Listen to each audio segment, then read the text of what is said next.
Hold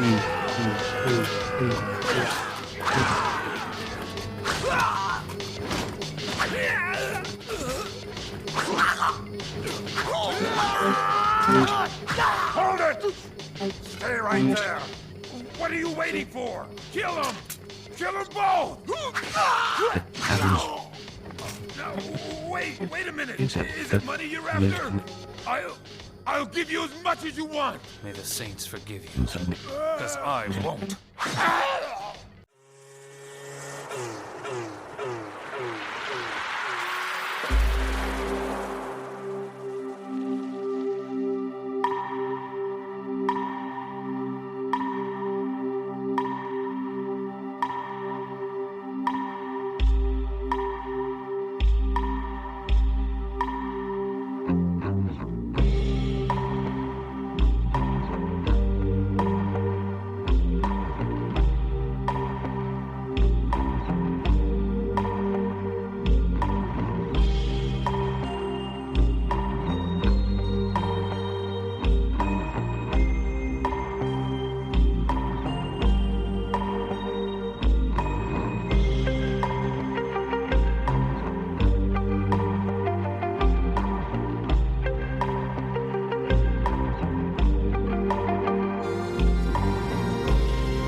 I have a returning guest from our episode with Monty from the Nice Podcast, Heavy Metal Alchemist, episode 29, helped us close out season 1.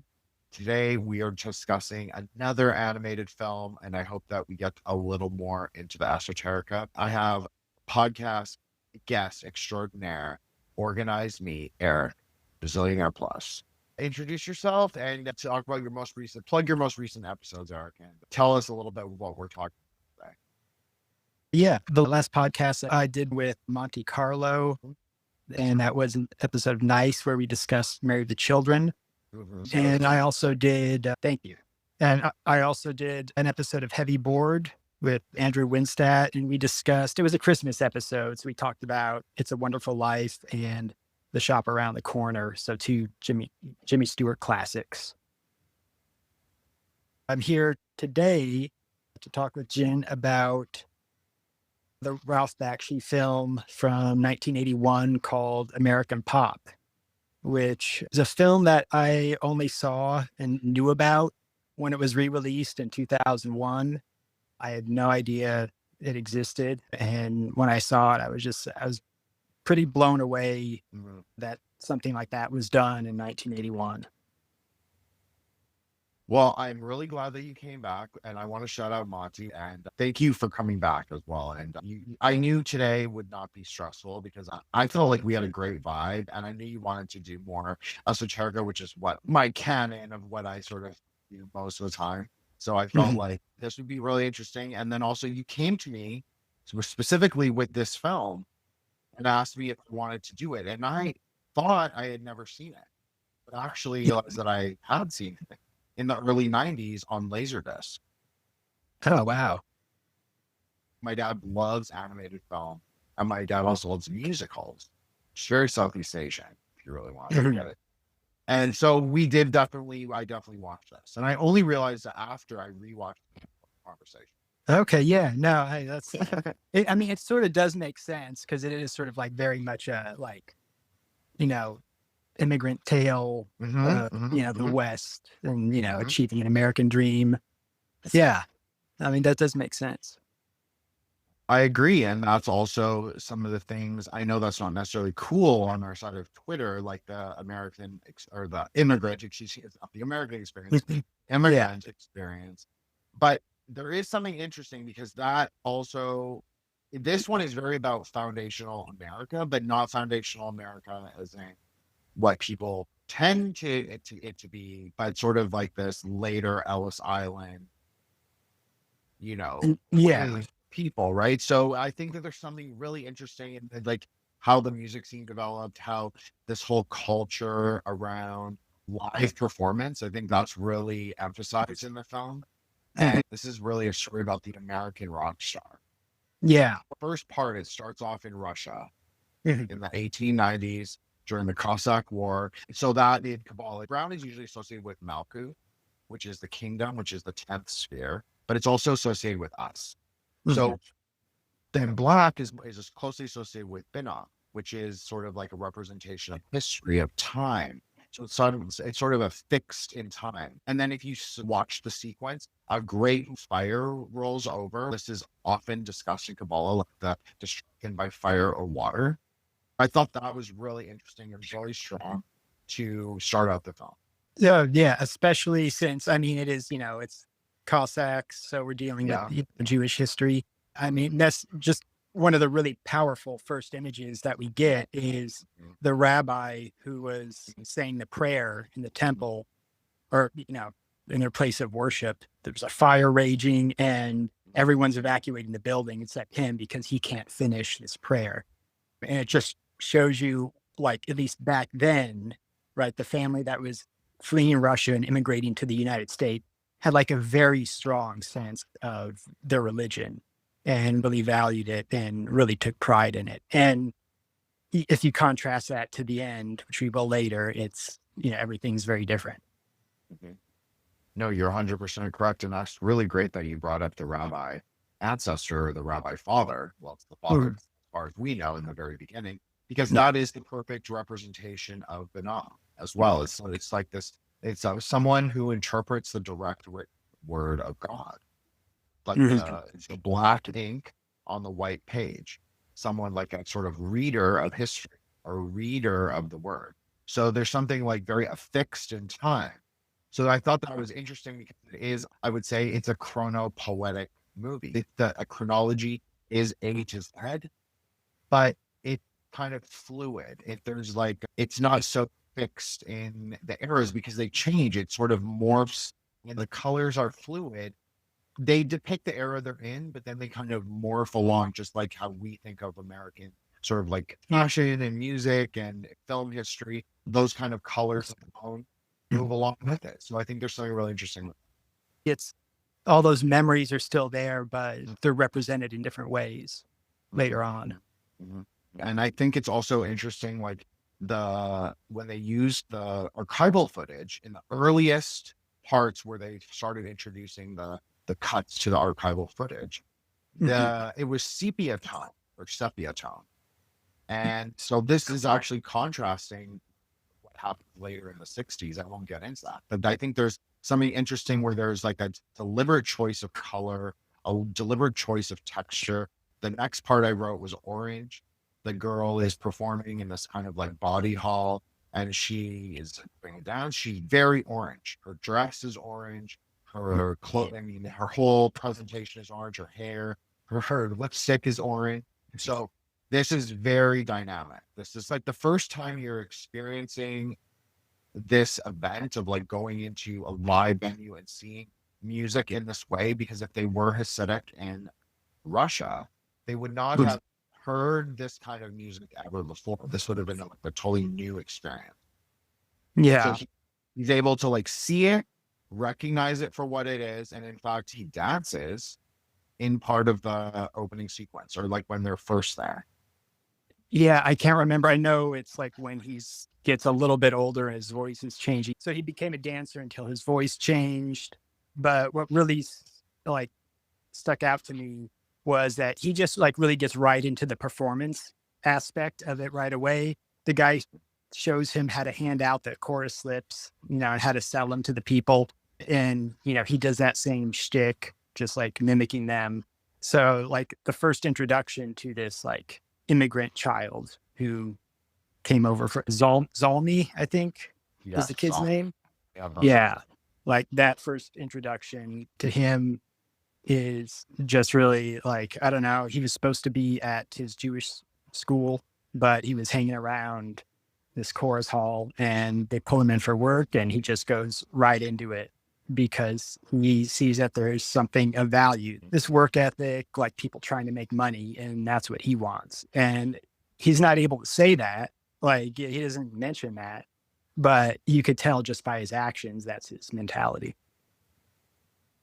I think this is a really interesting point you're making, because that orange kind of ray, or what I'll call it, or that orange element, that's associated with what you're talking about. There's two elements to HOD. One is mercantilism, or sometimes say capitalism, or like entrepreneurialism. That's a better sort of way to frame it. And then there's also like this speech, performance, acting. It's not necessarily fame. It's just, but there's like a sort of dialectical relationship between a performer and an audience. So very much like these early days of these kind of speakeasy vaudeville halls where he's working. The mercantilism, yeah, that sticks out. And also just like her as, I mean, she's just like a spectacle, really. Like, I mean, none of the dancers or singers are very good. That's right. Like, That's right. they're all pretty bad. It's like Yeah, kind of like, 100%. you know, mid-40s strippers, and they don't look great, but Mhm. they're there and they're putting on a show, right? They may sing bad, they may dance bad and not look great, but they're trying their best. And everyone in the audience sort of seems to know that they're bad, but you know, you get drunk and you just enjoy the show and you try to have a good time. And, you know, I guess that was like the mentality among like a lot of the immigrants, like, of that time. Well, that's so interesting you say that, because I think that I was watching it initially, and as I said, I'd watched it before, but I was kind of like, what is this? Am I supposed to think they're good? Because I just really wondered at first. I was like, what's Mhm. Eric getting into? But then it made sense, because you're right. If you put it from the audience perspective, these are all very recent immigrants or children of immigrants, but more likely immigrants themselves. This is sort of part of the shtick. It's part of like the whole experience, is that these girls are aging. It's a little comedic and it's a little like body showtime. So yeah, I Mhm. told you that there's something interesting there, and it's a spectacle. I think that's a really good way to even look at Bakshi's work. There's something very Baudrillard about it, like even the way the characters sort of move through the scenes. It's like Mhm. very psychedelic, but not psychedelic where you're like taken out of yourself. Like you can still suspend your disbelief to watch it, but it is kind of jarring a little bit for, I'm sure, for a Disney audience. They'd be like, Mhm. whoa, what is that? Because it's more like, it's very Quicksilver. That's how I imagine like Quicksilver to sort of move. It's more liquid and fluid. And like a modern animation is more like borders and concretized and more, every character is stable. This is not, I feel this is very instability. No, and I mean, you bring that up, like Quicksilver, it is very fluid because every story, like sometimes it'll skip 5, 10 years, 15, sometimes 20 years, and you're just taken to the next thing with no explanation, but you're able to get caught up Mhm. in the story. And it's all like, even though the time frame, like there's tons of gaps, it feels like it flows seamlessly into one another. And you're able to get this, even though it's like 4 generations, well, I guess 5 if you count the mother, the original mother, and the rabbi of people. It really just feels like almost one whole life. No, that was really interesting to me as well, as it struck me as a kind of movie about maybe not Buddhist rebirth, but about maybe an older idea in Judaism of reincarnation. Yeah. I wrote that down, but I didn't really know how to frame it. So I'm glad that I brought it up, because I feel like there's something true about that. And throughout the film, it's like there's kind of an evolution of the same character, or the same sort of spark of the character, the genesis of the character sort of only reaches his culmination by the time he's fully American, Mm. like by Yeah. right? Yeah. Like the dream, like that's where the dream succeeds right there. Yes. Like every other phase, like as we talk about this, it'll be just like one step in the fame and the music process, right? In the process of like fulfilling that American dream to do something you love and get paid for it. Right. Uh, yeah. But I think, I mean, other than that, the manager, I guess, I think his name was Louis, the one who was originally passing out the chorus slips and kind of takes Zalmi under his wing, kind of becomes his father once his mother dies. And I mean, that was another thing that I think is great about this film. It provides like certain historical, like specific reference points about, you know, where we are in history. And so that triangle shirtwaist factory fire that Zalmi's mother dies in. Like, just really a heartbreaking scene. He has to like identify her body, and like all the weird burlesque people are there dressed in like clown outfits, and like behind him, that was a very weird scene. But it kind of shows like that all those people came with him to identify his mother's body. Like, oh, it's like, well, we're your family now. And so he just ends up being kind of going on the road, or I guess being taken under the tutelage of Louis, who shows him how to become a performer. And I mean, in these places, like, I didn't even realize, like, he was talking about like, oh, I have to pass out corsets at like 40 joints a night. You know, I'm like, there's so many of these places around. I imagine that immigrants back then, workers back then in general, just wanted some sort of escape, because like working your way in America was hard. And it was worth it for them, of course. Like, they knew that, but it's just like, it's difficult, and you just want some stupid spectacular to get caught up in. And I think Zalmi saw that, and that's why he wanted to continue on with working for Louis. So I think this is a really important thing to bring up, is the sort of explosion of these, like, we'll call them gin joints or like speakeasies.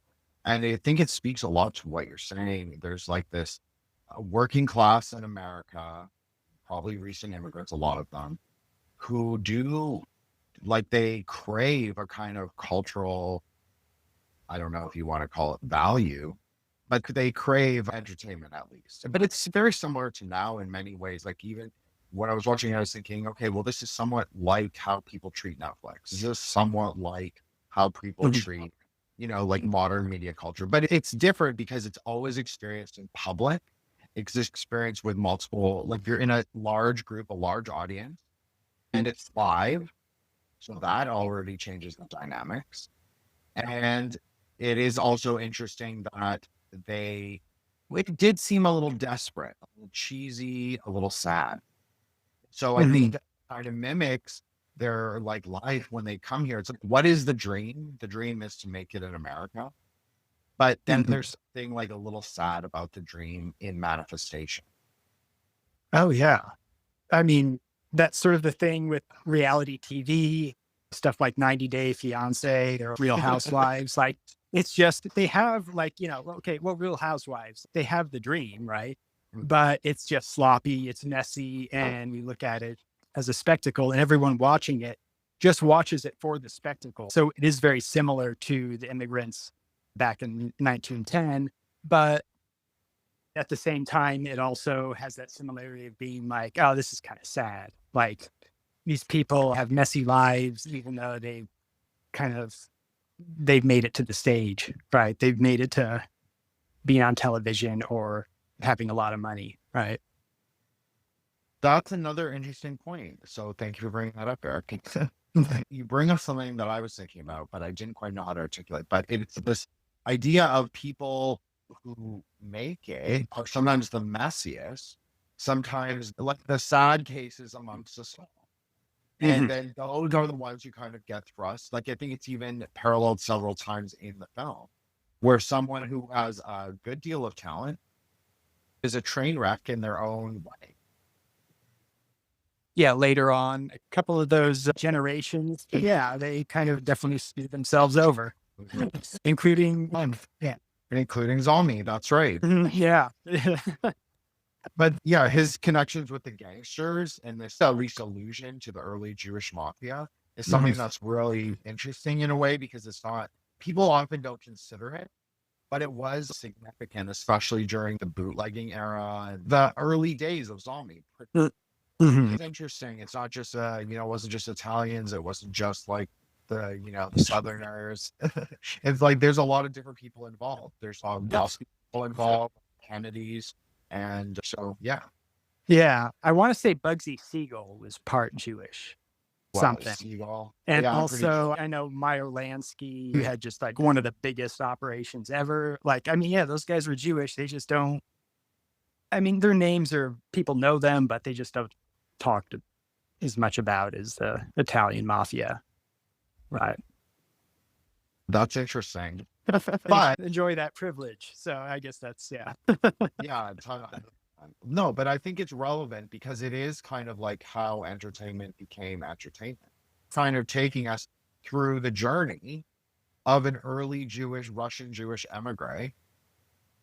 Mhm. So Zalmi has a kid with a stripper come dancer, or stripper come singer, excuse me. Yeah. And yes, they have a child and he plays the piano, but because he's tied up with the mob, as we spoke about, the wife gets assassinated in a bomb that was intended for Zalmi. Yeah. That was crazy.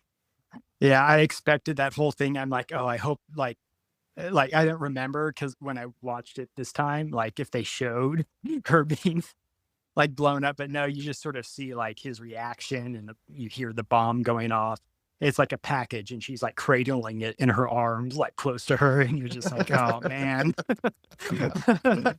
And Oh, yeah, like everyone, like you knew when that package arrived, you're like, oh shit. And then, yeah, she doesn't know and he doesn't realize it until like the last minute. So that was crazy. And so it was just, yeah, Zalmi and his boy, right? mhm, mhm. And then, so the boy basically grows up from that point, is what I remember. Yeah. Benny, yes. So he becomes a jazz pianist, basically, but he's also involved in the Jewish mob. So this is, yeah, one before on the, all right. And so he's pretty much involved with the Jewish mob and the mob boss, Palumbo, that Zalmi was working for. Is that the one they asked him to marry? Yes, he has to marry the gangster's daughter. Yeah, so he has to marry his daughter. And so he does. Like, he doesn't really have any pushback, too. The dad just comes to him and was like, marry the daughter. So he married the daughter, but he got sent off to World War II when he found out his wife was pregnant. So he's got a pregnant wife at home and he's sent off to World War II. And, he's a piano player also, right? That's like kind of one of the important things. Like, he's a very talented pianist.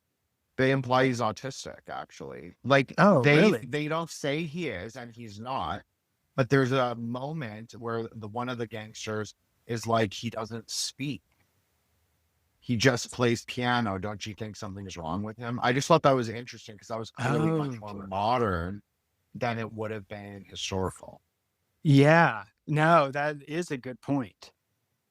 I mean, yeah, I don't know if like when they were writing it, if they would have thought that's autistic, but it's definitely something that existed, Mhm. like the sort of like the Glenn Gould type piano players, right? Mhm. Just weird kicks and everything.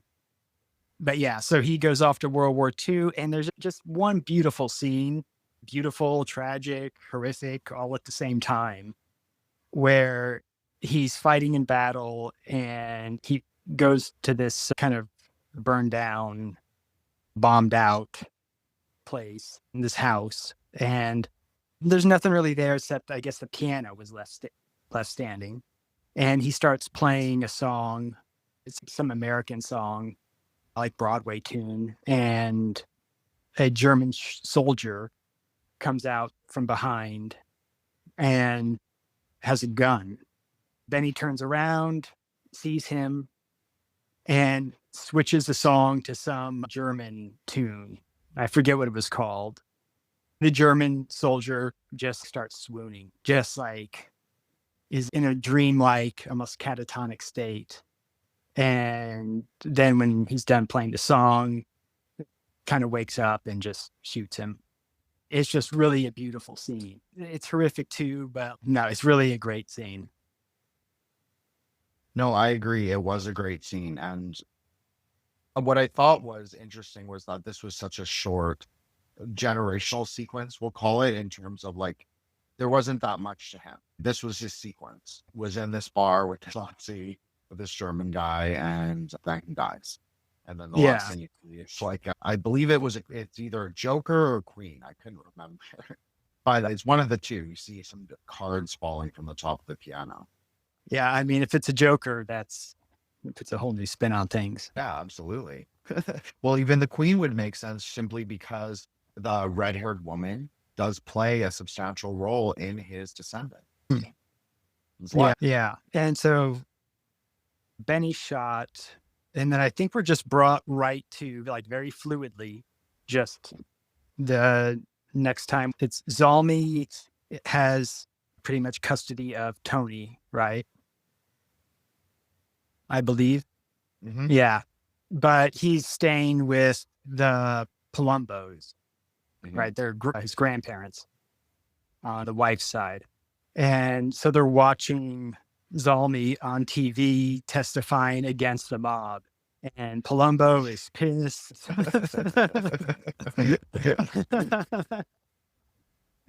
Yeah, I mean that's like a really great scene because it's just like, again, it's one of those like real life events that like tells you where you are in like American history, where it's like you have in the 1950s they were going after the mob a little bit more. And I think it's really important to note, just going along with sort of like what the references are, the colors are also very referential. It really is true that the colors evolve, like, Mhm. or what we think of as the eras. So like you're seeing it get a little more colorful. It's kind of shadowy and like blues and browns in the very beginning, and then you're making your way to the 50s and it's getting a little brighter, a little more, not quite atomic, but you're seeing a little more pink, you're seeing a little more blue. So like lighter blues. And so I just wanted to note that. That's also, I think that's a clever way to reference time as well. Yeah, as far as like also the sort of success of the Mhm. generations. Like, I mean, clearly, like Tony's in a bad spot, right? He doesn't have his mother, but he's still like he's growing up in a pretty good like time. He's got like his family has money, even though they are mobsters, Mhm. but it significantly is better than just like selling core slips and then coming home with like a couple bananas with the penny you made, to your mom, like who has to work in like a sweatshop pretty much to survive. Like, so everything is getting better progressively and everything's getting brighter color wise. So there's that correlation that I did Very like. well said. Yeah. Yeah, very well said. I think that really fits in. And like the 50s is often nostalgically looked at as sort of a pinnacle of the American dream. So I think that would also make sense for that generation to move up from like these like sort of like New York sprawl, Philadelphia slums Mhm. to sort of like a suburbia Americana, the brighter colors. So that makes total sense. So yeah, I totally agree. Yeah. And also in that scene where Zalmi is testifying against the mob, all the mobsters in the room watching it on TV are like, oh, he's going to sing. I know he's going to sing. And it's that, I know like that's like the slang they use when you're a stool pigeon and Mhm. you're a rat, but it's also very parallel to what like Zalmi wanted to be a singer. Like he wanted to sing, but he's now his fate is kind of sealed because he's singing now against the mob. Absolutely. That's very referential to the beginning when he was like a little kid working at the club. Mhm. 100%. I didn't even catch that. So yeah, that's great. Yeah. So after Zalmi goes on TV, Tony, I just remember kind of a fluid transition from him just like kind of going on the road to be a beatnik or something like that, right? I guess he meets a woman in a cornfield. Okay, so he begins by there's some kind of weird sequence and he's at the Beat Poetry Cafe with another red-haired Jewish friend from the accent you can just tell. And so they're there and his friend's like freaking out. He's like, they're smoking drugs in the corner and some girls like dancing, like very like proto goth, like kind of like beatnik girls. She's like that weirdly dancing in the corner. They're doing Mm. spoken word poetry. There's like someone has the bongo, and it was actually quite good. I Doing feel they were doing a howl, right? or Howl or whatever, the Ginsberg. Yes, I'm doing the Ginsberg poem. It's a great poem. It's like a great atmosphere. And so you have this angry kid, his dad's dead. He goes home, he opens the door to the living room, and there's these like little kids watching like a show about cowboys. And interestingly, the image on the TV is like it from an actual show. It's not animated. So I thought that was really cool. It's very meta. No, yeah. To the real. Yeah, no, I mean, that was cool. And his whole, like, I mean, again, there's also like, all right, so for Zalmi's character, they talked about when his voice was changing, about him finding his voice, right? And, you know, he ends up like talking a little bit like Louis, you know, like kind of like this kind of, you know, new gangsta type of accent, right? And then Benny, honestly, I forget what Benny sounds like because he's so quiet, right? Yeah. For Tony, he's got this like, hey man, like it's just they really lean into this like different voice. Like all these characters have like different voices. And so like they're just going through like so many transitions in like where they are in society. Like you can tell like how they talk based on. I love that you brought up this idea of speech because it also goes along with that orange kind of like the color motif of orange, which is also on the cover. If you look it up, the cover for this is orange and purple. Like people listening to this, remember that for later, that comes up. But it's also important because orange can be associated with gross speech. Kind of like HOD thing. It's sometimes depicted as a dragon. It's like a dragon of speech. You know, like words are very adaptable. That's why a lot of like people who speak Hebrew are really good at Kabbalah because they understand that there's like layers to the language. So it's kind of like the system becomes more flexible the more you know. Yeah. So I just think that that's interesting because that is like such an extremely important magic sphere. There are just some basic truths about life that come through naturally, even if you don't realize them. And that may have been what Ralph Bakshi was doing. And I think that's what a lot of Kabbalic tradition is kind of trying to talk about. Absolutely. You're totally right on that. So that's what I'm saying. It's he's unconscious, or subconsciously, unconsciously, whatever, you know, doing that because it's just, you can't avoid it. That's right. A basic truth. You're totally right. It's a fundamental truth. So then he tells the kids, you're rotting your brains. Like, what are you watching? He's very like Timothy Leary. He's saying like, don't watch TV like that. That's going to rot your brain. He's like a boomer before the boomer. The kids, I'm assuming it's like the mother went on and had kids with another guy. And so his younger siblings. I think some of them are half. I'm not sure of all of them, but my understanding is that it opens with the mother and Palumbo, the grandfather, discussing like, oh, you've been married multiple times. Sounds like the mom's kind of a train wreck, to be honest. Yeah, so I think she's been married multiple times and divorced. And then she just got remarried. And then this is kind of their shared abode. These are her kids from the subsequent marriages after Tony's father. Okay. Because, yeah, that was one thing I was sort of confused about because they never state it explicitly. Yeah. It's sort of one of those things that, like, no, you're supposed to figure out that, like, around this time, this is where the American, like, the nuclear family is starting to dissolve, right? It's starting, we're having multiple marriages, different children, like step siblings, like, and this is what happens. And in this case, I guess it was because of war, right? That happened. You know, women were left without a husband, so they had to marry again, and that made multiple husbands common, and then divorce became more common.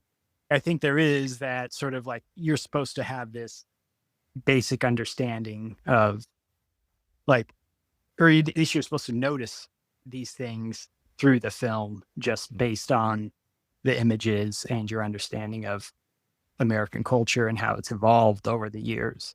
And it takes, I mean, you know, he doesn't explicitly say it. It's very fluid, and you can glean all the information off of the images that he presents. Absolutely. And this is so great that you brought this up. It also goes to your point about demarcations and time.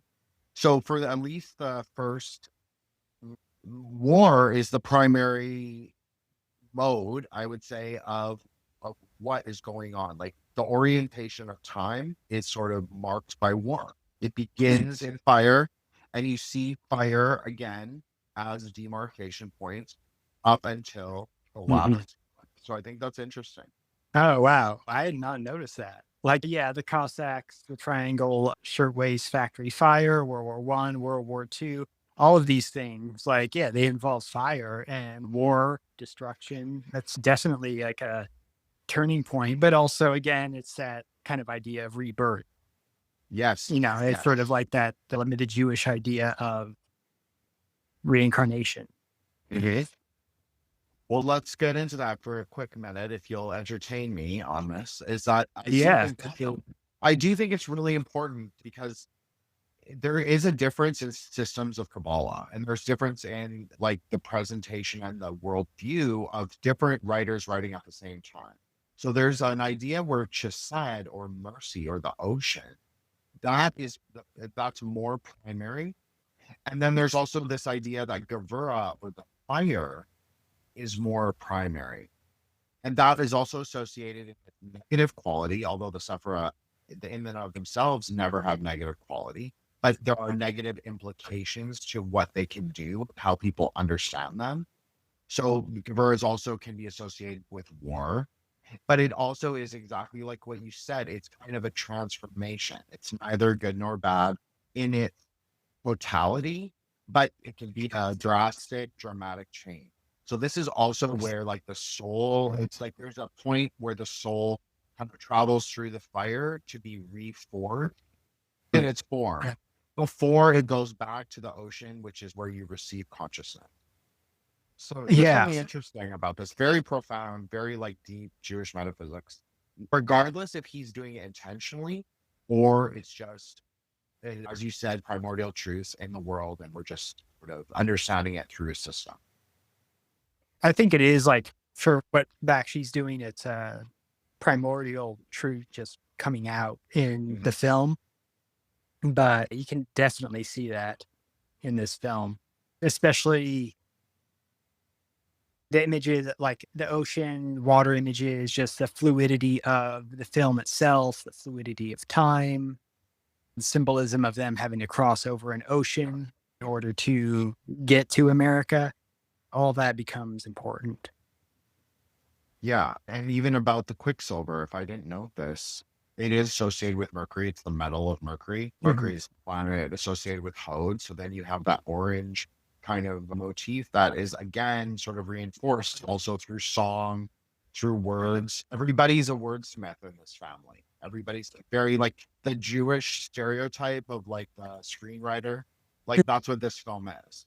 It's like a little but it's funny, but neurotic. And he started out just like writing lyrics, right? And Tony. That's Tony. And so where did you leave off in his story?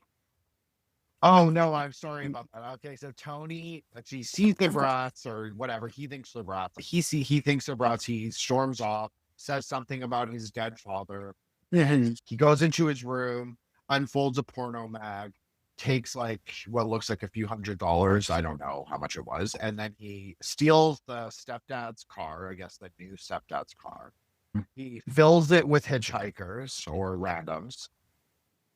Yeah. And then it breaks down in Kansas. And then that's basically where you said, like, oh, yeah, he starts off in the cornfield. Oh, yeah. So he has this very like on the road type of journey. Yes. Like, I mean, he's a beatnik. This is all like kind of trying to echo what was going on at the time. So he was a very Kerouacian type figure. Yes. And so he just pretty much abandons the car to a bunch of other people out in the middle of Kansas. And he meets a woman in the cornfield. And he's just like, Kansas, it's a deadbeat town. Kansas City. He's like, does he ever come through here even? And they're like, no. And he's like, this is a deadbeat town. but he ends up kind of just on that one night falling in love with this chick. And we'll hear more about that later on, I guess. It is interesting because he does a whole soliloquy about corn. Corn obviously has silk. It has like blonde hair. She's blonde hair. She's like Miss America. I mean, that's basically like she's beautiful. She's one of the only beautiful, truly beautiful women in the whole. Oh, yes, that is true. Wow. Mhm. Okay. I didn't notice that. So this is like the first, he's the first in the sort of lineage to have these piercing. They're like almost Elizabeth Taylor. They're so blue, they're almost violet. Yeah. And interestingly, this blonde girl with blue eyes, and he even says to her when he's doing his like weird beatnik poetry, it's not weird, it's actually quite good. But he's saying, he's giving like, he's reciting kind of like beatnik, very stream of consciousness. And he's saying to her, like, I love your blue eyes. And you're just like the corn and you're sweet. And like, yeah, he's like saying like all this crazy shit to her. Yeah, I just thought it was interesting that like the first time that you're really seeing him, he's weird, but then he's also like, she's like falling for it. Like she's totally into it at the moment. Oh, yeah. No, it's, I mean, I guess looking back on it, now that you mention all that, yeah, it is sort of this like solidifying like some sort of assimilation into American life, like beyond just like being an immigrant and then like getting into some like criminal organization, or just like his father who just, didn't really have a chance to do anything. He did something noble and fought in a war, but he died. And so now it's Tony's turn to actually like really try to achieve that American dream. And what he does after going from Kansas, he just rides the rails. Like he does this Woody Guthrie type life, which is popular then. Just riding the rails, like sort of pre-hippie, post-beatnik era. People wanted to be, they idolized Woody Guthrie and all those like folk heroes. And then he ends up in San Francisco, I think, working at some diner, and he's kicked out because he's too lazy and doesn't want to wash dishes. He has no direction really until he falls in with this band at the time. Or, well, I guess they were, when he first met them, he just thought they were some weirdos in a commune in some apartment or something. No, a bunch of squatters in an apartment. Yeah. And that's when he starts like his writing really begins. And it's not just like beat poems. He actually starts, they insinuate that he writes some of these great songs, most of which Bob Dylan actually wrote. So stuff like, Don't Think Twice, It's All Right, or Hard Rain's Gonna Fall. Yeah. Or like, I think Jefferson Airplane was in there, like Somebody to Love. And then now we have Tony, who's like still trying to write songs, right? There's that aspect to it.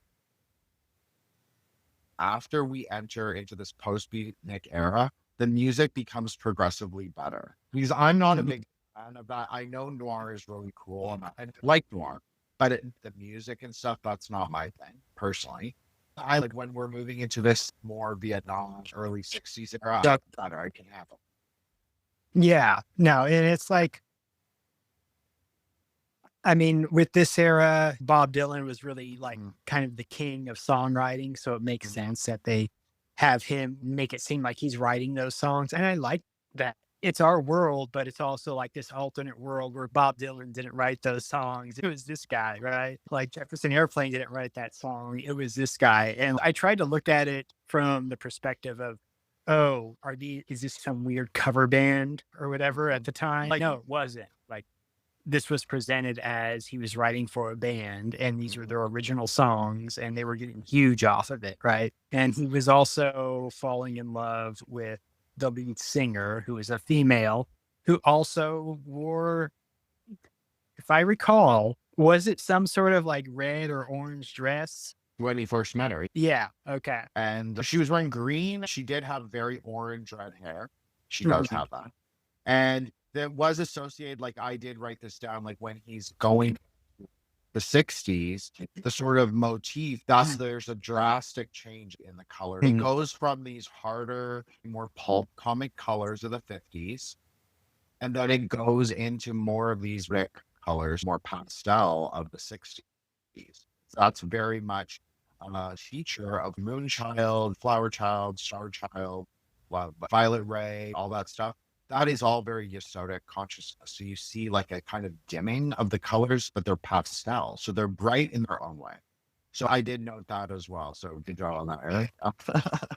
Yeah, I would really not have thought about the colors unless you brought them up. But like now I'm trying to remember, like something did stick out about her dresses just because also like that singer of that band, I mean, she was supposed to be like Janis Joplin. That was kind of the model they were going for. A little like, I used to be attractive, a little gaining weight, kind of being an alcoholic, a drug addict, late for performances, angry. It is very much Janis Joplin, I felt. That's what they were going for. And so then I guess at one of their performances, Tony decides to take acid, right? He takes LSD and is brought up on stage by the band in some sort of like, I don't know, he's playing a tambourine or something like that. And I mean, I think it's a great animated sequence because it's just, I mean, you know, the LSD experience is like something that is best when it's animated. And they do bring in like some, I remember archival footage of crowds in the 1960s at some concerts, and he gets so disoriented on LSD that he falls off the stage, right? Actually, he says something very Kabbalistic in the hospital. Because it's like the husks were breaking off me, or my outer shell was broken. Oh, Something yeah. like that. So that's very interesting from my perspective. And also to go back to the point of the showing the Woodstock archival footage. Well, they also showed them shooting missiles from a helicopter above Vietnam. And they also showed the helicopter spraying Agent Orange. So there's something really interesting there where you have the green and the orange again. Like it's just like so prominent. It stood out to me like very. And then we're going into the 60s era, which is very child. So it kind of all made sense. It's like we're moving through time and space. It's what carries us through, and what carries us through is really like the voice, is really music. That's like our context really to the past, especially for the movie. Yeah. Now, because it changed his life after he fell off the stage, right? Like, so he says, "Oh yeah, I broke my whatever." But no, that makes sense because he starts to become a little bit more responsible in getting the band successful, right? He becomes more responsible, but he eventually falls back into heroin. And that's where it's like, I mean, as a viewer, you're just like, okay, you see one generation like almost succeed, but they spoil it all for like potential riches, which eventually ruin the family, like the mob. And then the other one, they almost succeed, but they went off to war and tragically got killed. And then now that, you know, Tony is trying his best, and it's like he could be a great songwriter, wrote these great songs. And like he had a tragic experience which changed him. He changed, but he's going back to heroin. It's one of the most tragic moments of the movie, because you really care for him, even though I don't know if he's a likable character. He seems kind of like a dick. Yeah, he seems kind of like a dick, but I'm at least still rooting for him because there's this whole lineage behind him that I'm rooting for also. This immigrant experience, which I'm sympathetic to because my grandparents immigrated from Ellis Island. And so now I'm kind of invested in this guy's success story. Yeah, 100%. He is likable, but not likable. He's a character that you root for, but he is not likable fundamentally. But you kind of cheer for him because there's nothing that's really bad about him. He's just kind of a scumbag. Kind of blames everyone else for his problems, doesn't really want to do much. You know, he didn't do anything horrible. That's right. But it's just not really someone you can depend on or would want to trust. I do want to go back a little bit and talk. So when he did his LSC trip, you can see the purple and orange motifs really start to begin. Oh, yeah. No, that was the first really colorful, crazy animated sequence of the film. And it was really interesting because, and obviously this is what precipitated his falling off the stage, but there was a blue triangle, like a kind of royal blue triangle. So that would, if I was doing like a magical interpretation, that's like your baseline consciousness, that kind of blue ray. It's on the ground and he's standing above it. It's like he looks and it's in a cube. He's in a cube and you can see the audience and they're almost like the host or demons or like, and they're red, but it's not really red. I found it quite interesting that Bakshi chose such an orange tone of red because it was clearly different than the orange that he was using prior, but it was like a red that's a little more infernal, but it still had a lot of orange in it. So there's this idea of like, they can't touch him because they're outside of the cube, but they look like they're pushing on it.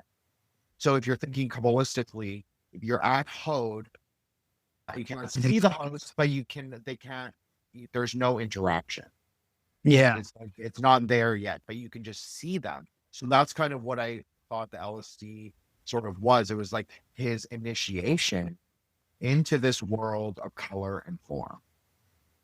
Yeah. One of those inherent truths, like a Jimi Hendrix guitar. Yeah. Yeah, no, that's right. They opened for Jimi Hendrix, right? When he did acid, right? Yeah, they say, oh no, this is a little later. Oh, okay. Jimi Hendrix is opening for them, but if you look at Jimi Hendrix's guitar, it's actually electric orange. So I thought it was quite interesting. Then there's also the element with them, but then when you see them as a band, they're all like they're very earth tone, they're very muted. Mm-hmm. So I thought that's kind of interesting too. It's like the most it's one of the more fictional elements in the movie. Mm-hmm. You don't really, it wasn't like a particularly memorable. I didn't think. They're kind of like transient. Like the band is also transient, but she ODs but they were obviously having an affair. Yeah. A little bit before she ODs, sorry, I should have said this, is that, so there's a little blonde kid and his name is Little Pete. Oh, yeah. Little Tony. Yeah. Little Tony. Yeah. Little Tony, yeah. And then that's really the last time you see the lead singer, is that she sings to him and then it kind of closes out and then you see her getting wheeled out of the hotel after ODing. Yeah. And he's just like crying over her, but like that was pretty tragic. That was, yeah. Again, there are several points as like, I mean, just as a kind of this isn't really, I wouldn't call it a tearjerker film, but I don't know. There are several points in it where it's just like a real heartbreak where you do feel very bad for these characters.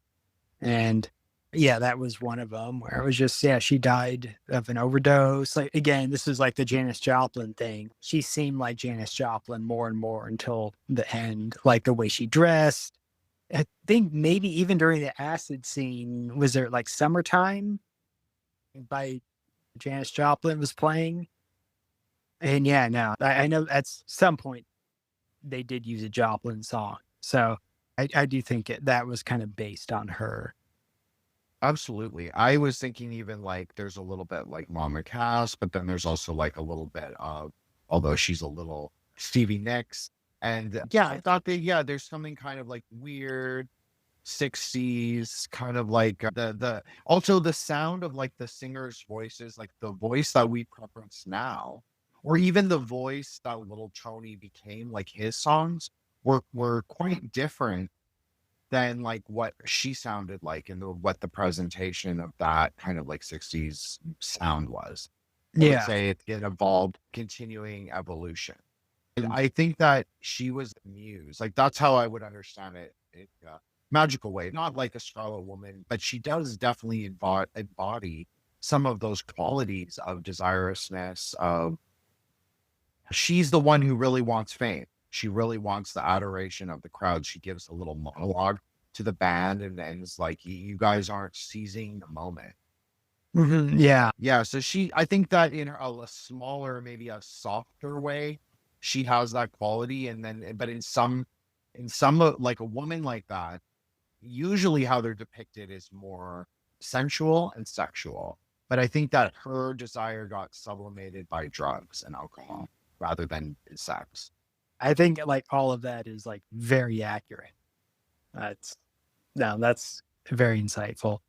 And when the little Pete comes along, I mean, that's kind of when everything changes in Tony's life. Well, I think the striking thing is the blue eyes, because that had been such a prominent theme for at least Tony's arc, right? Like that's something he fixated on. It was something he's associated with. His eyes are piercingly blue, almost violet. There's also a Kabbalistic association with that, actually, where it's also associated with HOD when HOD is depicted as a lightning bolt. So like that blue lightning bolt strike. Okay. It's there's a lot of like, it's the most, something that's interesting about HOD is it's like Quicksilver. It's the most transformative. So it has the most associations. But that electric blue, that kind of crystalline blue, that is sort of the electricity. So it's interesting that Tony sort of embodies that, but he in and of himself is not able to fulfill it. He kind of is the dragon energy, that the kind of dragon that's coming off of Mercury or HOD. And he needs the girl. He needs the star card or the Scarlet Woman. He needs his equal and opposite to sort of take the energy and run with it. Just like she talks about, like you're letting it slip through your fingers because the maiden rides the dragon. But there's also a way to understand it where the dragon rides the maiden. So in that way, that you could say that maybe that's why he lost his counterpart. So he can no longer continue on the course. So it's up to the next one, who is the full American dream, who also has those piercingly blue eyes and interestingly blonde hair. Yeah. Yeah. Blonde hair, blue eyes. Like this is like it's the epitome of like assimilation into America almost, right? Like 100%. Visually. And I mean, in 1981, I think everyone would acknowledge this. Now, things may be different, but I think in 1981, this was just like something that was very, is like commonly accepted. And it may be very different nowadays. Like, I understand and can accept that, but like, that is how it was in 1981. And one of the great things about like the sort of Pete and Tony story is it does mimic a little bit the Louis Zalmy story, just where it's like Tony's the manager and like this kid is like, Zalmy, right? So there's that sort of relationship. And, because he just sort of found him in a way. Like it may be his kid. And like, yeah, Louis, like Zalmy wasn't Louis's kid, but at the same time, he did take him in. And just like Tony is taking in Pete, little Pete. There's that element of reincarnation. At least we'll say it's metaphysical. Maybe that's not like spiritual per se, but maybe it's just the characters. Like maybe we just all play out archetypes of ourselves until we get reincarnated in the right life. But there's definitely a parallel. I think that that's true with all the generations. There's like these little parallels, these kind of like patrilineal ideas of descent. Like I think that there's something in that. Because it's interesting that in Judaism, the mother is the one who passes on the Judaism. That's broken quite early on. That's broken midway with Tony and Pete. Wait, where is it broken? Which one isn't Jewish? The one in Kansas.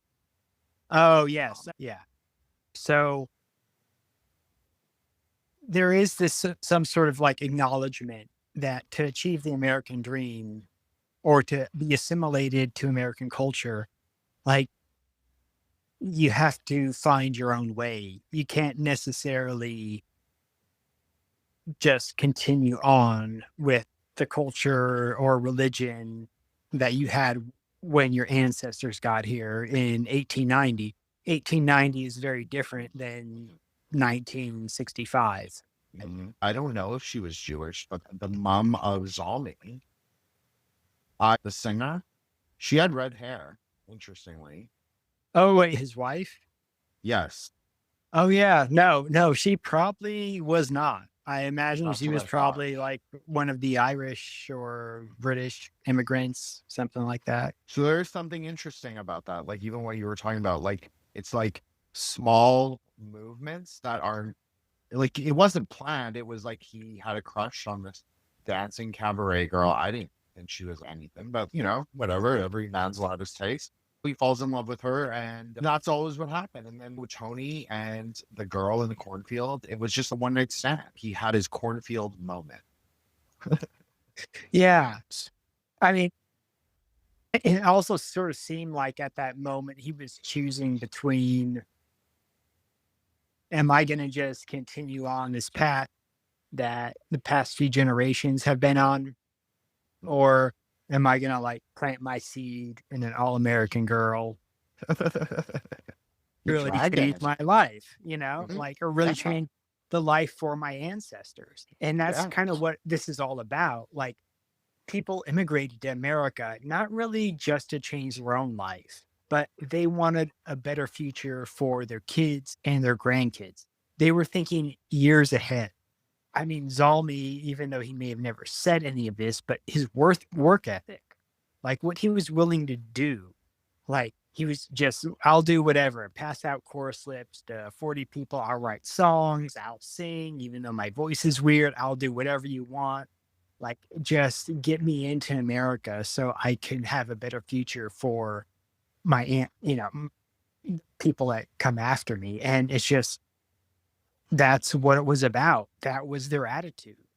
I mean, because I talked to my grandfather about this when I was a kid, and like he would always tell me, like, it was like, yeah, like my parents came here, like, because they wanted a better future, like, and they wanted to work hard to do that, even though it was going to be difficult for them. They didn't care as long as their children and their grandchildren had a better place in society than where they were in Hungary and in Italy. No, absolutely. And I think this is a big part of like someone recently said, I can't remember if it's just this is like a quotation. I'm totally mangling, but like California is like a place for like no one. It's like a place Mhm. for it's sort of like this a place for the homeless, meaning seriously. But like Mhm. there's something very like that, like in terms of like Chinese immigration to the US is also something I think about just because like that's more my reference point. But Yeah. like that was also the terminus of where most people wanted to go. If you didn't stay in New York, you went to California, you went to Vancouver. Mhm. So or San Francisco. So you would go to the But West LA Coast. too. LA's got the giant Yeah. Chinese, Korean, and Yes. everything Yes. population. Yes. Mhm. Yes, the San Gabriel Valley, very famous on Asian American Twitter plus Asian American podcasting. Not that anyone listens to my show and those, but I'm just saying if you do, there's a lot of material on what that is and who lives there and politics and all that. But no, absolutely. And even California is called like Jinshan, which is like the Golden Mountain, like my name. So I just it's really very there's a metaphysical value into like this westward movement, this westward expansion, and also obviously parallels American history, that's Mhm. destiny and what that is, and like that perpetual search for gold. Oh yeah. No, I mean, definitely. There's like I mean, Chinese helped build this country. There are like a lot of Chinese immigrants, and many assimilated back in even the 1800s, right? Like, I Absolutely. mean, there is a deep culture of that in California. And I mean, it's different in every place in America. Yeah. It doesn't really have much to do with, I guess, the immigration conundrum we're facing now because it's No, from a whole different country here. But yeah, I mean, no, I get that. There is that. There are definitely people who wanted to come here who wanted a better life for mhm, their children, their grandchildren, and they were thinking beyond just their own life. I think of the Bible and, Moses, like he was leading people to something that eventually he would never see in his lifetime. God told him he was never able to see the promised land, but the people he led were. And I mean, I think that's just like a great parallel to immigration. it is. It's the oldest. It's the perennial immigrant tale, really. Mhm. It's like you do it for your progeny. You don't Mhm. necessarily do it for yourself. Like you're moving the tribe along. It's some way to speak. And I think that is the problem with the current immigration issues, is that it's very clear that we're not talking about small scale people who want to come here, or people who want to come to move west, the westward movement of like the culture and society, where people are interested in assimilating and interested in looking at what America is, both as an idea and as a form. I think that the problem is like they're not interested in that at all. It's more of Yeah. a, it almost feels colonial, like a colonial project from certain countries into the new world. That's sort of how I think of it.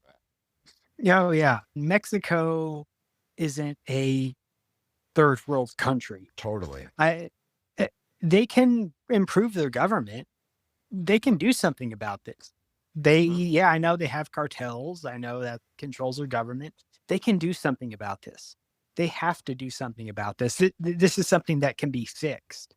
This isn't people that are immigrating into a country that's like, well, we need more people here, such as was the case with Ellis Island. Like, we wanted more people in the United States. What we're talking about now is an influx of people who just do not want to assimilate. They just want to get the benefits of our country. They don't want to actually put anything in. The generations before me who immigrated here, they wanted to put something in because they love this country. They saw that capitalism, what was going on here, was the way to go, not where they were coming from, which was mostly like Hungary, Italy at the time. It was either there's some sort of fascist shit or some sort of communist shit. And they didn't like either of that. It's almost the exact same thing with communism. It's like there's a generation that doesn't understand what that really is like, and who know what that is like, and they don't want to live like that. So it's so crazy to hear people say that they are, like, even now, like in 2025, there are still people who believe themselves to be like these like progressive leftists. And I'm not saying you have to be far right or anything. But I think it's interesting because there are so many people that could tell you, and there have been in the last few years, saying like this is not a good choice. This is a bad idea. And so it's also a bad idea to allow any kind of radicalization of your populace, whether it's through immigration or through ideology. 100. Yeah. No, and I mean, read any book on communism and its actual effects Yeah. on the society that it governs. It's not a good idea, no matter what way you try it, whether it's Maoism or, Castroism or Stalinism or Leninism. Like, this stuff has never worked. It's killed millions of people. It eroded rights for millions of people. It's never been a good situation. And I mean, neither has fascism either, but that has a whole different meaning nowadays. It doesn't mean that it's not a little libertine, a little like, yeah, of course, there's an element of that too. But if you're really looking at America in a Kabbalistic way or a Masonic way, you can see that's like the compass is pointing they would say is true north or true east, which has layers of meaning. But basically, it's like your true north, your like compass is pointing towards something, forged man, the better man. But that can only be achieved in synthesis. So that's like a temperate. So it's like very like Christ consciousness. Sometimes people call it, or in Christ, because there's also a Christian Kabbalah. So you can also say like his presence, the Jesus is kind of like that adamantine consciousness. That's how it's understood. So I just think that there's something in America that kind of speaks to that same quality. I'm not saying it's inherently Christian or there's like, I'm just saying that there's like, it seems to me that the Constitution is like a tool and it suggests a kind of way to live that will produce a certain outcome, or at least attempt a certain outcome, whether it bears fruits or not. It's interesting in context of the film because that is what the film is. It's like all the generations bearing fruit, which is the children or the son, this line. It doesn't really bear fruit until it does, but it requires all of them in sequence to get to that point. Yeah. I mean, personally, I think that the Constitution was written as an extension of the Bible, like as an extension of the Ten Commandments, extension of the Christian theology. It was rules made to govern a society based on Christian orthodoxy. And I have no problem with that. It doesn't require you to be a Christian to live in America, of course. And it grants many freedoms to a lot of other different ideologies and practices. It's very liberal in that way. Totally agree. So, yeah, I mean, as far as the comment about the Constitution and the Bible, it makes sense. They kind of go hand in hand. But it doesn't actually require you to be a Christian, you know. That's right. But you should assimilate.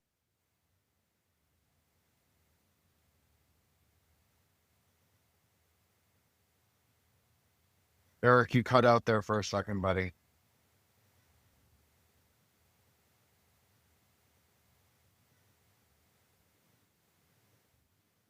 Okay, I'm back. Sorry. That's okay. Sometimes when I get too enraptured by our conversations, I will ignore like the fact that I have to keep tapping the phone to make sure we're still on. All right, where did I cut out? You were right at okay, so you were saying about the Christianity and the Constitution. Totally agree with you. And then you were saying something about you don't have to be Christian, but when you come here, you have to assimilate to a certain kind of values that may mirror or be Christian in nature. He seemed like he wanted to go on that correct trajectory, which is why you sort of kept rooting for him, I think. It made him a positive character. He seemed like he could have turned his life around at several points, and he did.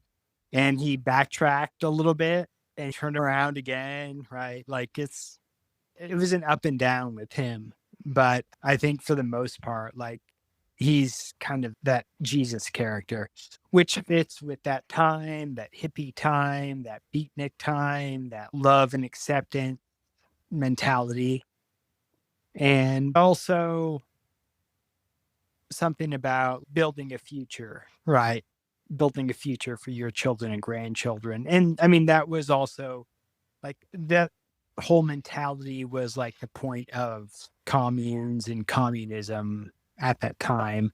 But yeah, of course, that didn't work out. But again, everyone was feeling that sort of vibe. Like we have to build something for the future. We just can't concentrate on ourselves. We have to think of our children and grandchildren and what they're going to accomplish.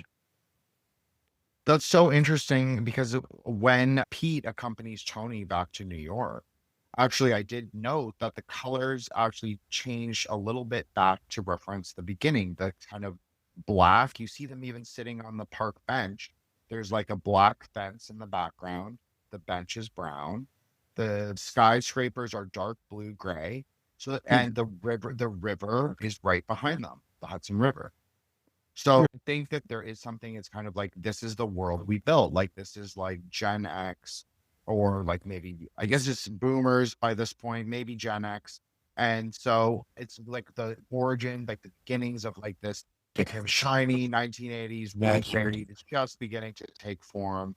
And so, yeah, I think you're totally right in that, like, we are seeing the potential to build the world and to rectify his mistakes at several points, several junctures.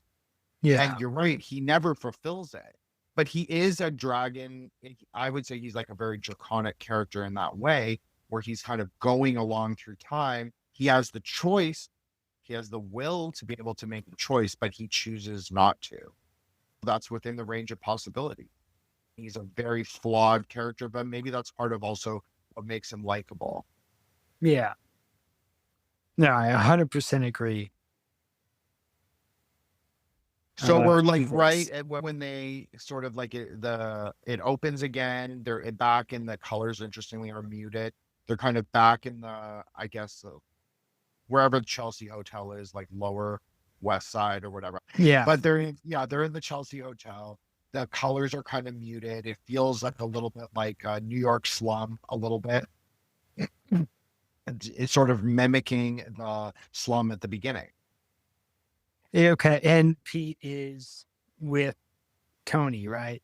Yes. Yeah. And so I just remember, like, I have in my notes here, like, they go to some sort of park,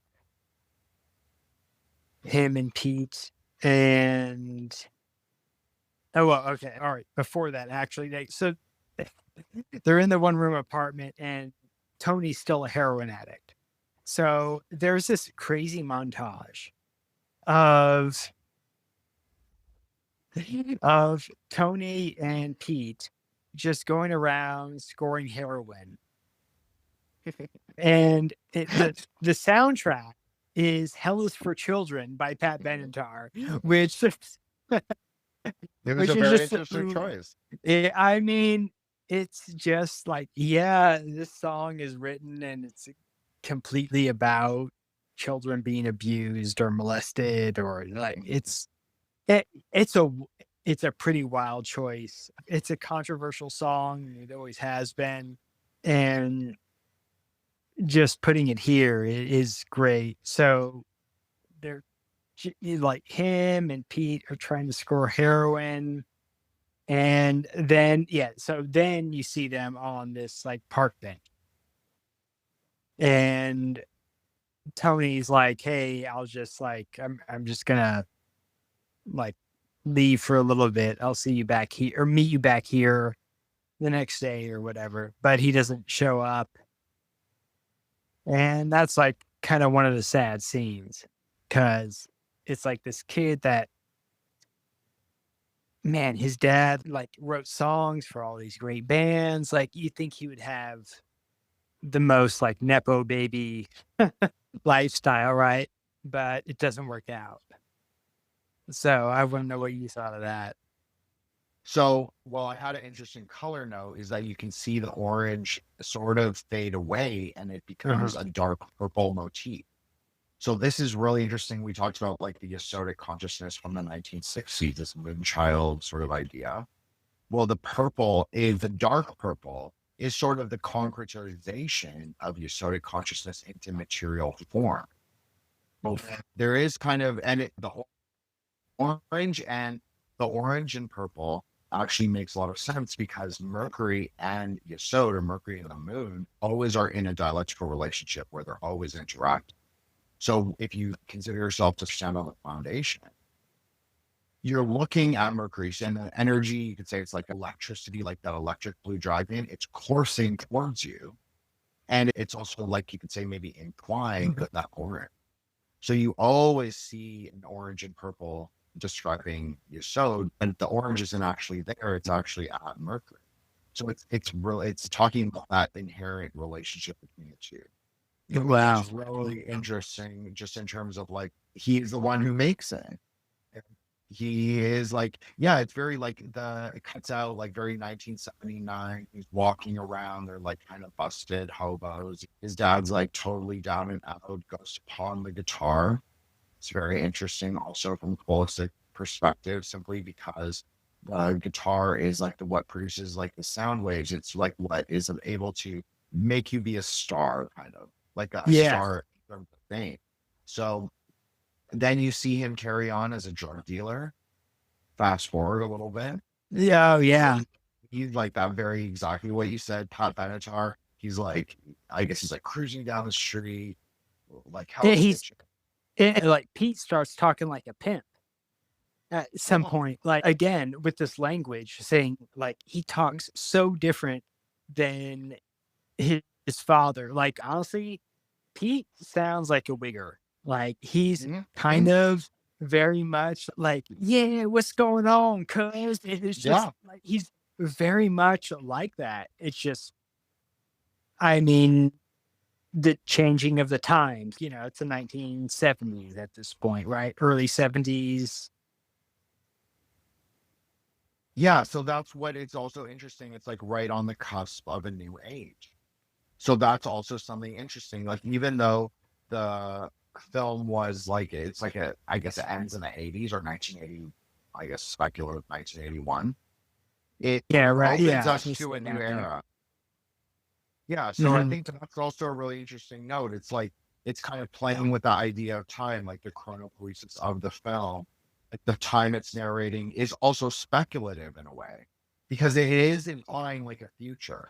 Like it's not static. It's not saying time is stopped. Time is like going to keep going. Yeah, definitely. It's just crazy. Like Pete's story, how he gets away from his father, and it's just the pimp side of Pete, the way he talks. It's crazy compared to his dad. So all of these characters are so different, but again, they're just this reincarnation of this same type of character. Like this Pete pimp talking character would have been Zalmi selling chorus slips, just 100%. trying to sell something, just trying to make his way in America. Right. He's like the foundational American, if you want to say that. Like Yeah. he is. And so it's like he has to almost start over.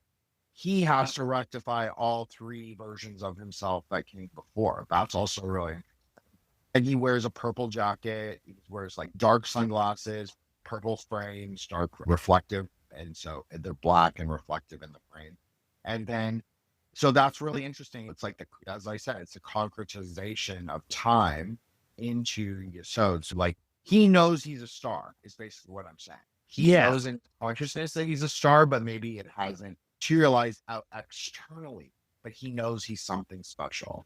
So I think that's kind of interesting too. Yeah.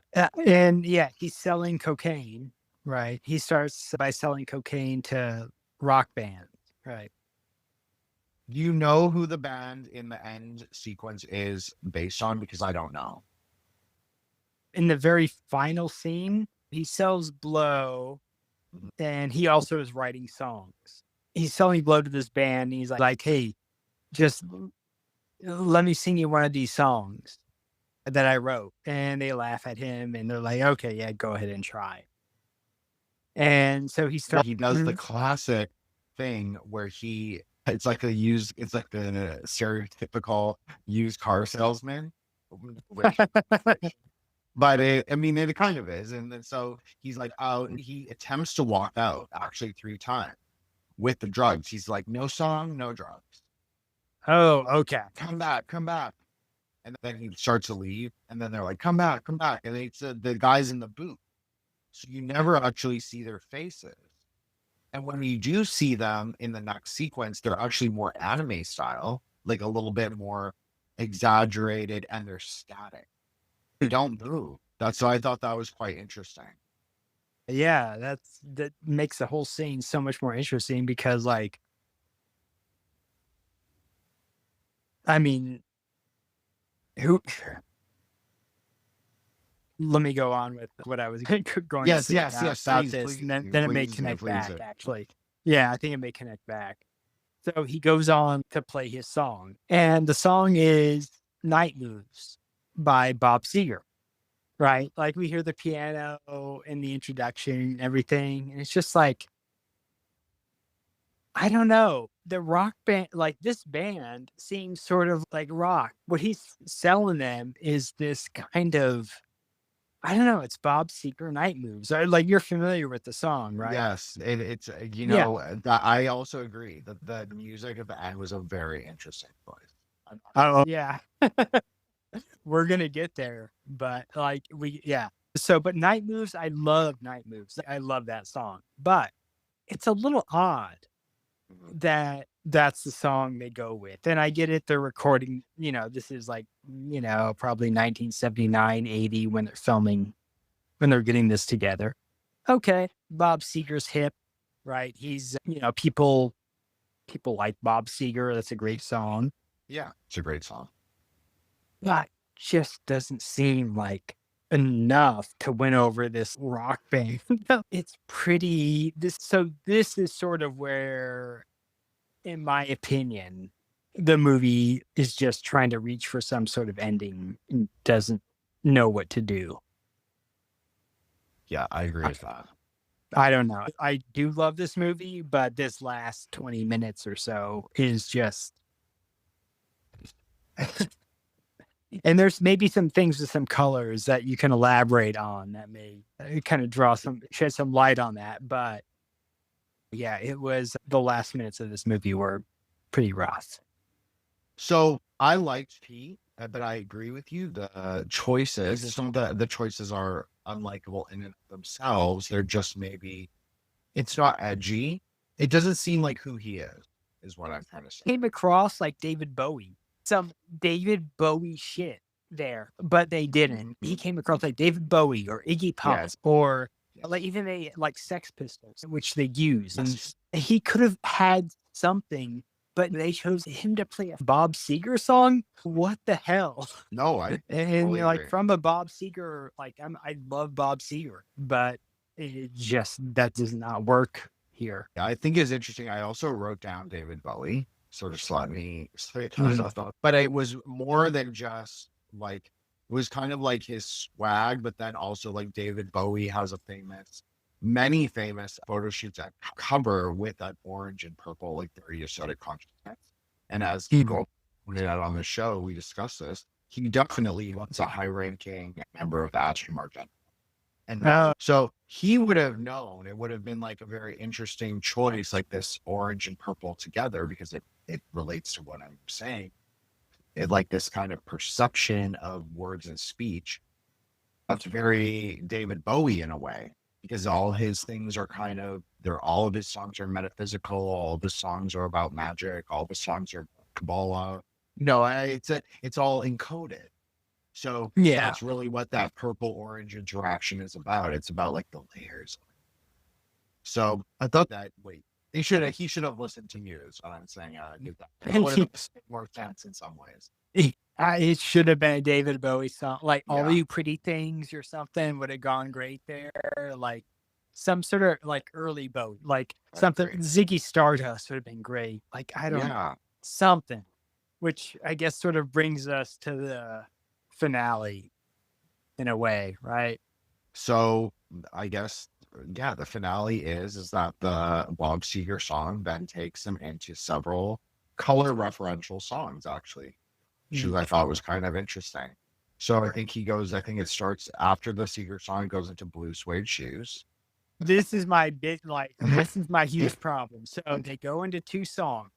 Like he becomes a huge rock star. He's famous. He's achieved the American dream. This is what the film is about, like achieving the American dream. And he's done it with the three songs they present to us, which is Blue Suede Shoes, written by Carl Perkins, done many years before this happens, which is in the 70s, according to their timeline. The next song is Devil with a Blue Dress, which is like, is this the Blues Brothers? Are they trying to, is he That's doing right. the Blues Brothers material here? Blue Suede Shoes, Devil with the Blue Dress. This is like all shit that the Blues Brothers did. And like, I don't get it. And the third song was Crazy on You by Heart. which not only is it just like these are like there's two songs that sort of go together that are written well before any of this happened. And then there's one song that, look, I love Heart, love Crazy on You, great song. But is this what you want to go out on? Is this It like was Blues your big Brothers. hit? It's crazy. I get that this was supposed to be hey, this is the American dream. Like, finally, you wrote Heart's Crazy on You. Yeah, like, it just, I get what he was going for. I don't know if Bakshi like actually achieves it with the song choice here. It's a little wild, and I get that those songs like Blue Suede Shoes and Devil in the Blue Dress are going back to like kind of like earlier American rock and like what formed American pop. And yeah, I get that, but just to have those as the finale, it just seemed not the best choice.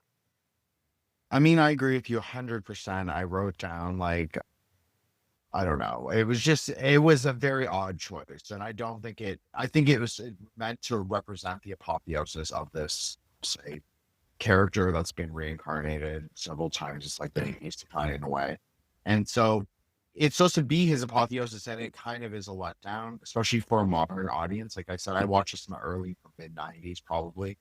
But I think that like, I would maybe have liked it more as a child, because like those songs would have been like, it wouldn't have had the baggage of like cool.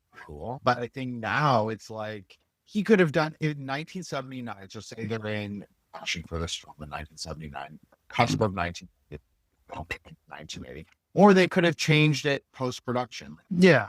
Yeah. Thing to choose from. There was so much music to choose from. I wonder a bit. It feels very dated, even in 1980. Yeah. You write not in a cool way. Because like I get there was that sort of rockabilly thing going on in the 1980s, like the Cramps and everything. Well, like, why didn't they go for that? they could have got, but they did, and that's kind of what baffled me. They went with the straight ahead. It reminded me of, I don't know if you've ever heard of this band called Sha Na Na. They're from like the 60s. They played Woodstock. Okay, cool. And it was this guy, Bowser, was the singer, and all they did was play like 50s covers, but they were this band from the 60s and 70s. Bowser eventually had some sort of like New Year's Eve special on TV that I remember watching when I was a kid, but it was just like the 60s band that played 50 songs. And like that's sort of what that whole thing reminded me of. Like, it was like they were entering the 1980s and they have all these new colors, right? But like they have all these new colors, like these, like there was this like whole production thing surrounding like the last song that they played, like Blue Suede Shoes and everything. It was just like presenting them in these like sort of colors, but I don't know. It was pretty crazy. So, You I don't know, know. No, go ahead. no, sorry, Eric, you cut out for a second, and I thought you had finished. I'm pretty much done. Well, you're totally right in that it is a letdown because the film was really good. Like I was actually really surprised watching it, like how much I enjoyed it, how thoughtful I thought it was, how interesting just as a film I thought it was.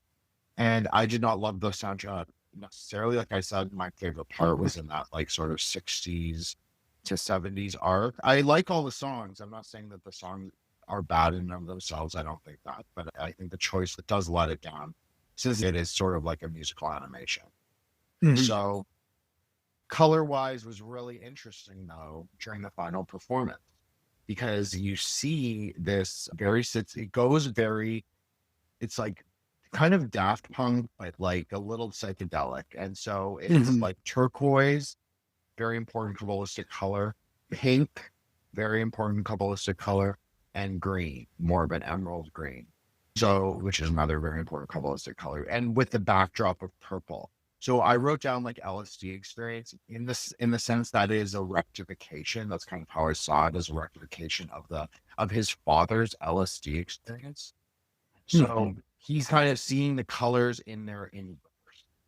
And it's also, you can see the shapes, like there's like a nuclear symbol. There's like all these like kind of Vajra infinity symbols, and they're like spiraling, like very mandala. It's very kind of like psychedelic Buddhism, Yeah. kind of like circling and emanating from him. That's also very Kabbalistic, because the pink and green are what are produced in synthesis.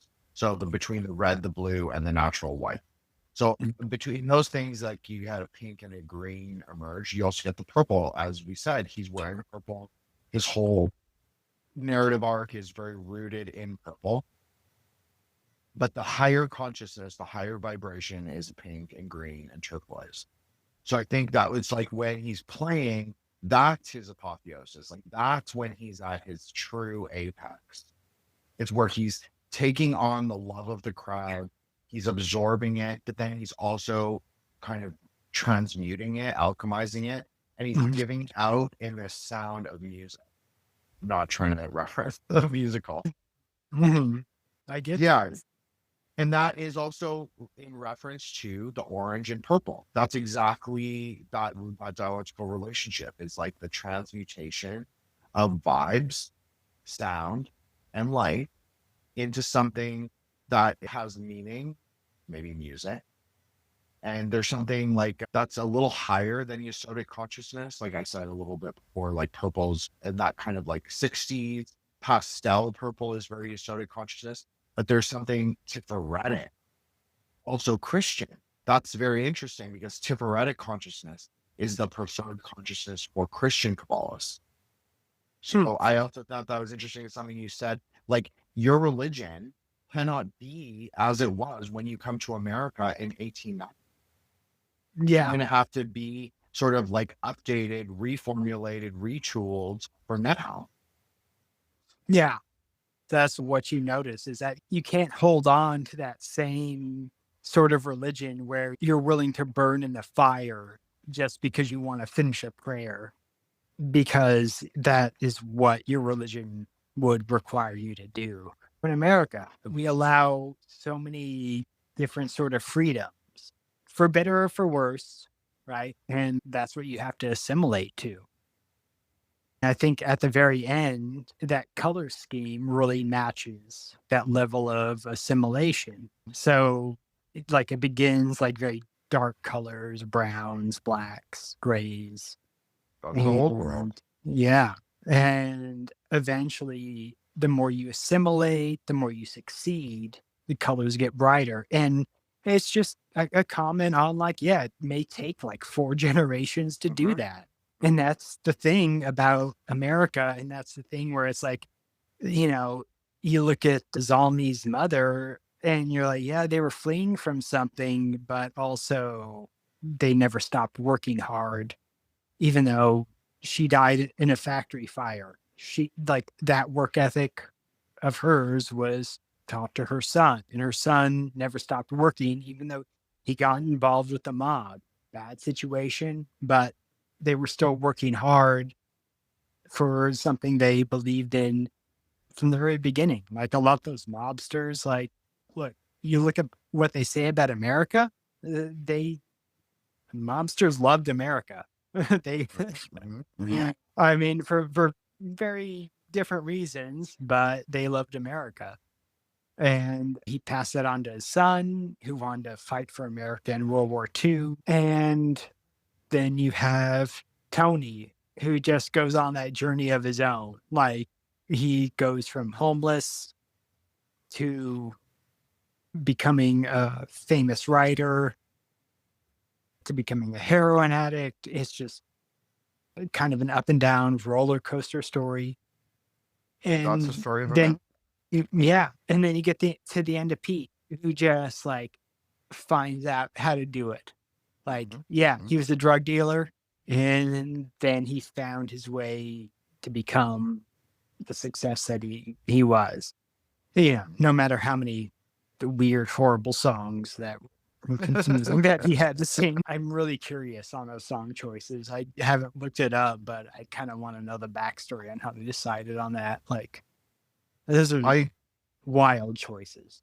No, I agree with you, but I also think there's like a interesting, like, why choose two songs that reference blue in their title? All right. I had not thought about that.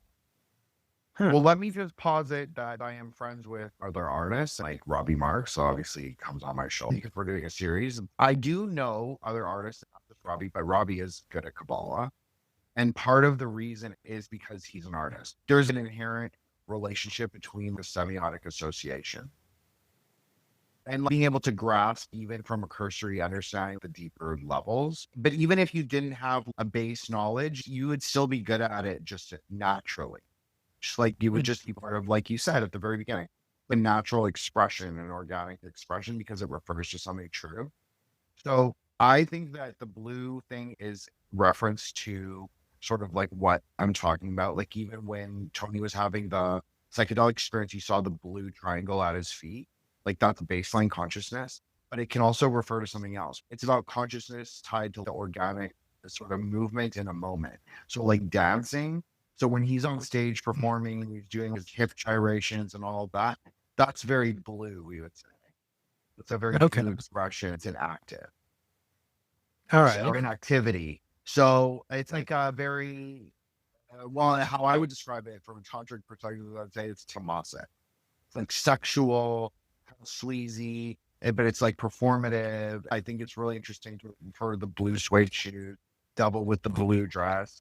And that also is like America in many ways. Like if you look at the flag, like the three primordial colors, it's like a very old hermetic idea, the red, white, and blue. Obviously, those are the primordial colors. So,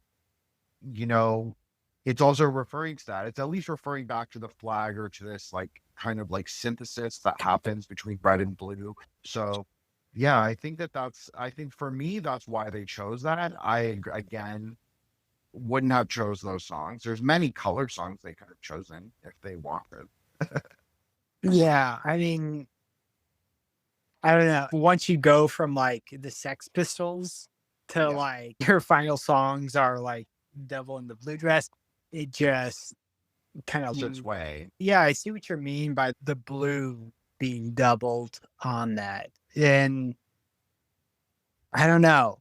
If they were thinking that, then what were they thinking with Crazy on You by Heart? Well, I heart don't is know. the location for synthesis. That is, Okay. especially in Christian Kabbalah, like when Jesus, when you see Jesus with the sacred heart, that's actually a Kabbalistic image because he's usually touching with his right hand the heart, not always, but often. And so there's like a gesture to the heart and a mudra of the hand pointing upwards, the finger pointing towards the sky, all five fingers usually, but sometimes just four. So there's an idea there that if he's actually, it's chesed or chesed, the mercy, the ocean of mercy, as we referred to in the beginning. So the vessel is forged in fire, basically. So Gavura, that's the direct dialectical antithesis to chesed. But they're also not, they're just in polarity. They're not really in antithesis to each other. They're actually best understood, best formulated in synthesis, which is what happens at the sun or Tiferet. You get the green and you also get a salmon pink. So we saw those three colors. So it's the red of Gavura, blue of Chesed. They're coming together with this bright, clear light that's not the sun. And they're synthesizing and then it creates more things. So I think that's why the crazy heart, because it's like the synthesis, the golden vessel, the apotheosis, kind of the Messiah figure of the sun that happens in your heart. I mean, there's a lot we can unpack there. Well, I apologize. Yeah, you dropped a lot on me, and I'm just like, damn, okay. I think that you can read a lot of the film from these kind of like colors. I think the grammar of this film in particular, because obviously he has a Jewish background. He's talking about Russian immigrants. I'm not saying they are like master balls of the universe, but I'm saying like even a subtle grasp of what these things are. And as an artist who's specifically consciously choosing colors, I think that there's a grammar of color in the film as a whole. And I think in every film that he's ever done. Like I was thinking a lot about heavy traffic during this film. And it was just like I mean, the neons that he had in there, the way it transitioned, like from when you're up on top to where you're down at the very bottom, like much like the arc of heavy traffic. It's just when you brought up like all those colors, I'm like, oh damn, I'm gonna need to watch this movie over again and look at the colors more. Like I really yeah, you brought up some stuff where I'm like, okay, I'm gonna need to look at these colors more, and yeah, before I can speak on what I want. Well, in fairness to you, Eric, like this is kind of like my thing that I do is that I look at films really intently for colors. It's not even conscious necessarily. Just I just do it because I obviously know Kabbalah's notice. I just notice.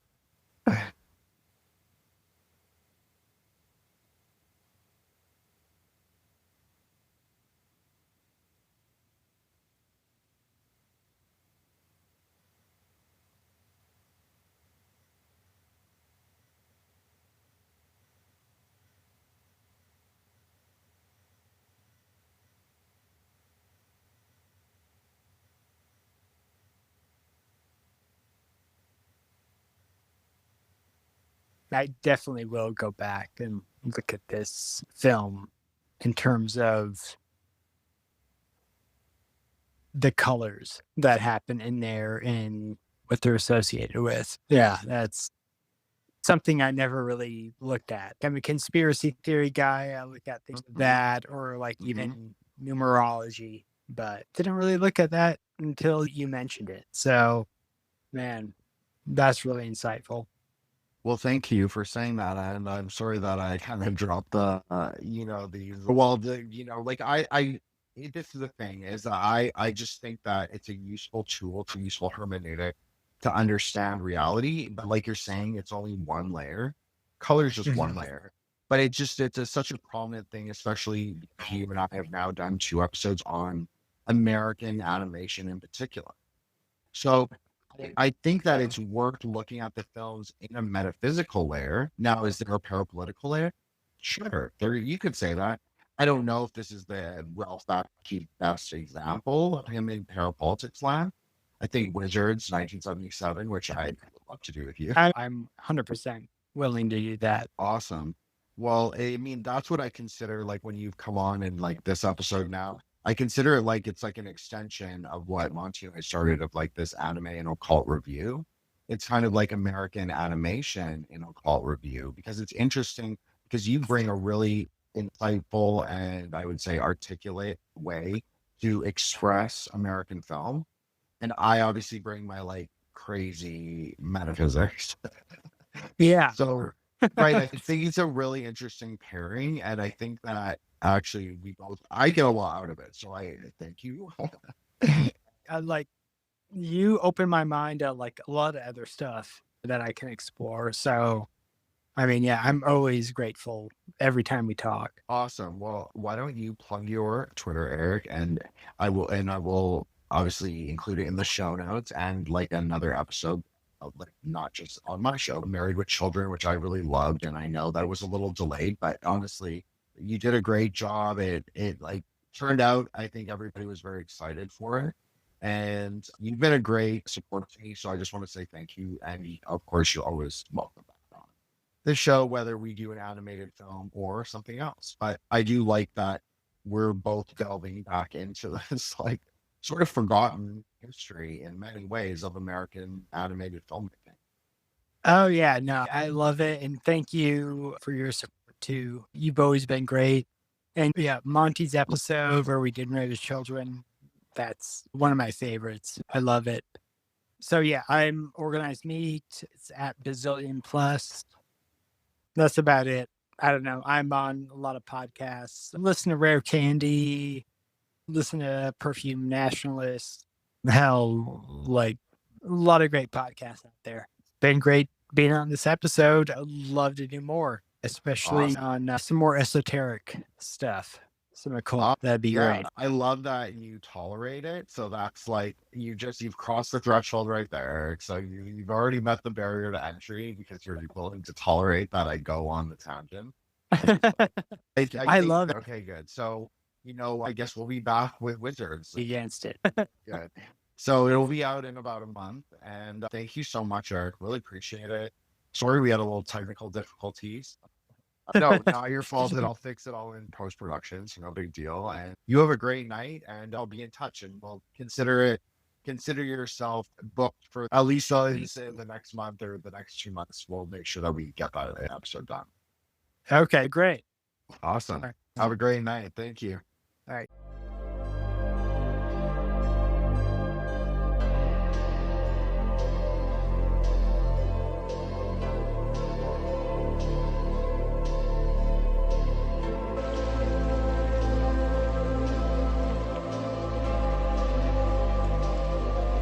Vegeta, thanks. For what? I should be thanking you, Kakarot. Nah, what do you mean? I loved every minute. Goodbye, my friend.